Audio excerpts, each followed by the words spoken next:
Greetings, peace, and blessings. I go by Bria the Artist. I am a singer, songwriter, producer, painter, sketch artist, and poet. And I'm here to answer a few questions for you guys.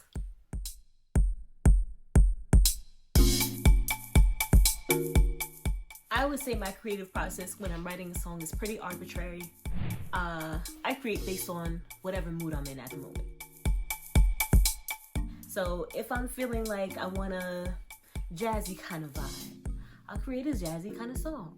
If I feel like I want some 70s funk, I want a groove, I want a good groove, I'll create that. I have a whole entire list of song ideas on my phone that are unused. It has to be almost 200 ideas. And I'll take the mood that I'm in, I'll go back to that list and take that title, put them together and just start recording.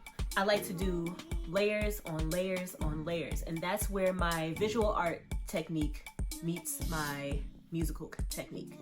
In visual art, a lot of times, to make an art piece better, or if I'm sketching, the more you layer, the more you shade, the better your piece comes out. So I like to take that same creative process and apply it to my music. The more layers I add, the more instruments I add, the more intricacies I put in there and just manipulate the sound, the better I feel the song comes out. It's always good to have a little food around, maybe some wine. I have to be in a good environment. I have to be in a good headspace in order to create. If I'm not motivated, if I'm not inspired, I likely will not create in that moment. And yes, I will stay up until 7 o'clock in the morning sometimes, just creating.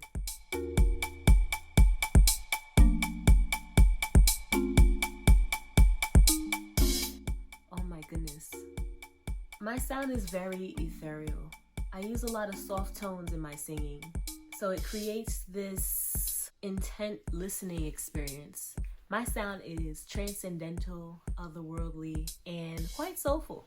I've kind of created my own genre, my own sound. It's neo-soul meets jazz, meets funk, meets lo-fi, meets 90s R&B, 90s hip-hop, underground music. My sound creates this imagery, so it takes you into another realm, I feel, where you can kind of imagine what even the video would look like, or it can remind you of something that you saw, or a color, or just it can sound like a feeling, a new sound. It's nothing you've heard before, but I recommend listening. It's Bri-dimensional.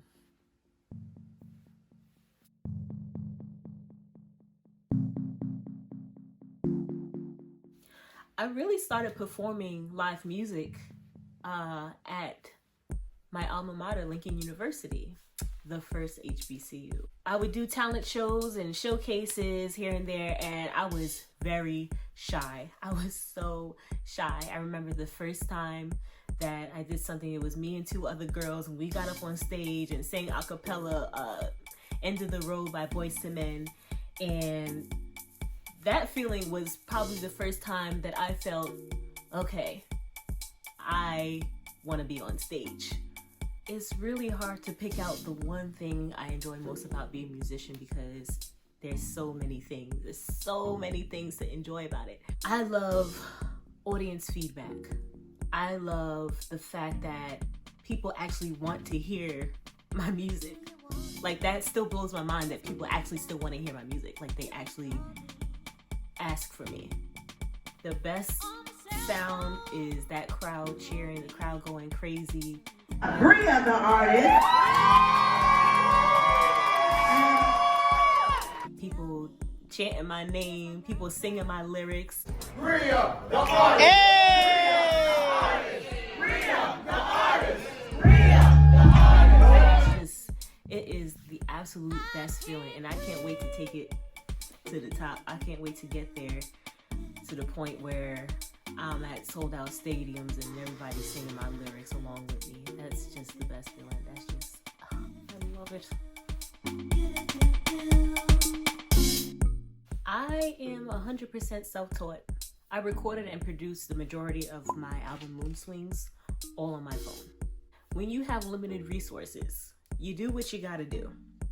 I'm at a point now where, as you can see, I have purchased my own studio equipment.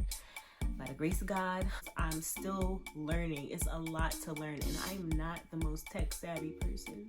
My mother calls me a fake millennial all the time. It takes so much patience.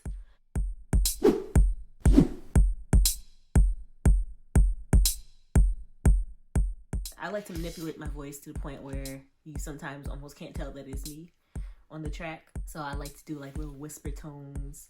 And what's funny is, if you listen to my album Moon Swings, you'll hear on a lot of songs that I'm doing a whisper tone.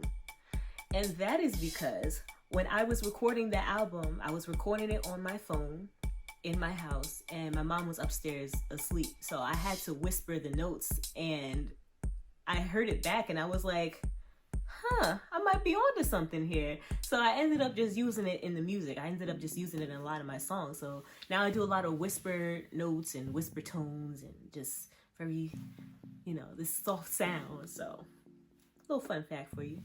My Instagram is at Bria The Artist. Please follow me. Share this Bri-dimensional experience together. Let's take it to new heights.